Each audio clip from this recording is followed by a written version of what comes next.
Buenas tardes. Quiero expresar en primer lugar mi efusivo saludo a todas las organizaciones, las personas que están presentes hoy aquí. Expresarles mi afecto, mi admiración, porque veo rostros que representan sin lugar a dudas lo que ha sido el camino de construcción de la memoria de las víctimas y de la memoria de la sociedad colombiana sobre el conflicto armado y la violencia en las últimas décadas. Saludar a mis colegas Ángela María Robledo y Alirio Uribe y a las personas que están viendo la audiencia o la verán en diferido en los próximos días. Este panel es un panel crucial. Aborda ni más ni menos que la cuestión del rol, la importancia, el significado de la rememoración, del trabajo de memoria, del trabajo de construcción o de reconstrucción de la verdad histórica a portas y en el momento de un proceso o de varios procesos de paz como lo estamos viviendo actualmente en la sociedad colombiana. Como se sabe, en la mesa de conversaciones de paz de La Habana se ha asumido un acuerdo que prevé la creación de un sistema integral de verdad, justicia, reparación, no repetición, para lo que tiene que ver con las acciones y procedimientos propios de la justicia y de la reconciliación en la etapa posterior a los acuerdos. Y como se sabe también, parte de esos dispositivos que tendrán que crearse o desarrollarse tienen, por supuesto, un carácter de dispositivos e instancias de memoria, entre ellos la propia Comisión para el Esclarecimiento y la Reconciliación que se crea como parte de los acuerdos. Pero algo similar también está previsto en el diálogo que se realiza actualmente con el Ejército de Liberación Nacional. Hay un punto de la agenda que atañe también a las víctimas y sus derechos. Entonces, por supuesto que está servido el problema.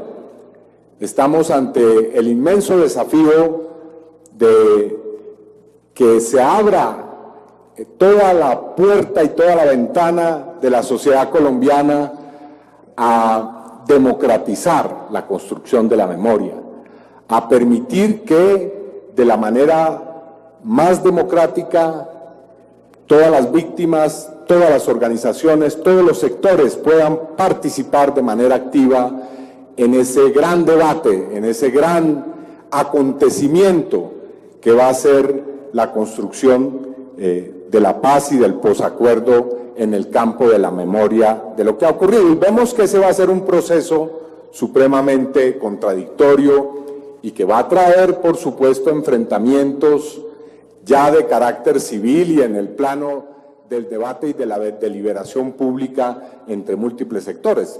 Vimos apenas una especie de adelanto de lo que puede ser eso con la creación del Grupo de Memoria Histórica que creó la Mesa de Conversaciones de La Habana, donde por primera vez de una manera tan evidente se han presentado dos versiones, o por lo menos dos relatos, si se pudiera decir de esa manera, de lo que ha sido el conflicto armado, de lo que ha sido el proceso de las víctimas y de la victimización en este país.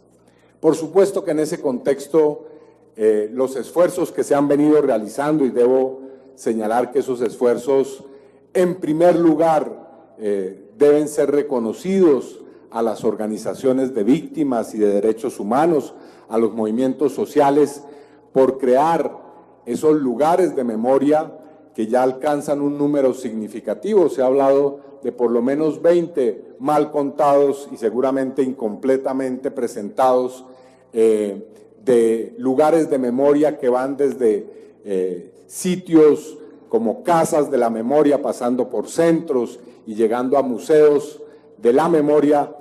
Van a tener un lugar fundamental en esto y por supuesto aquí la exigencia es al Estado para que cree política pública, recursos, condiciones, garantías. Pero bueno, quienes van a arrojar luces sobre este asunto son a quienes hemos invitado en condición de expertos y expertas en esta materia para que resuelvan algunas cuestiones. Primero, ¿cómo ven ustedes, integrantes de este panel, el papel, el rol, el significado de la memoria en un contexto de construcción de la paz?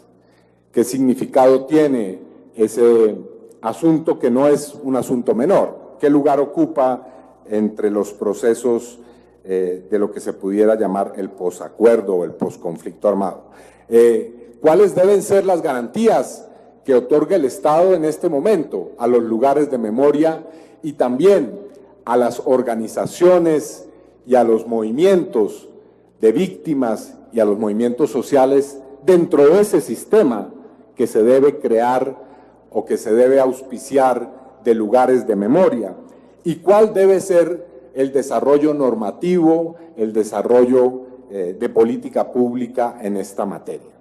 Por simplemente abordar algunas cuestiones. ¿Cómo ven, para terminar con esta pregunta, el choque de memorias? ¿Cómo ven ustedes hoy ese debate intenso que se va a generar en la sociedad colombiana, que puede permitir que ese debate sea lo más enriquecedor posible?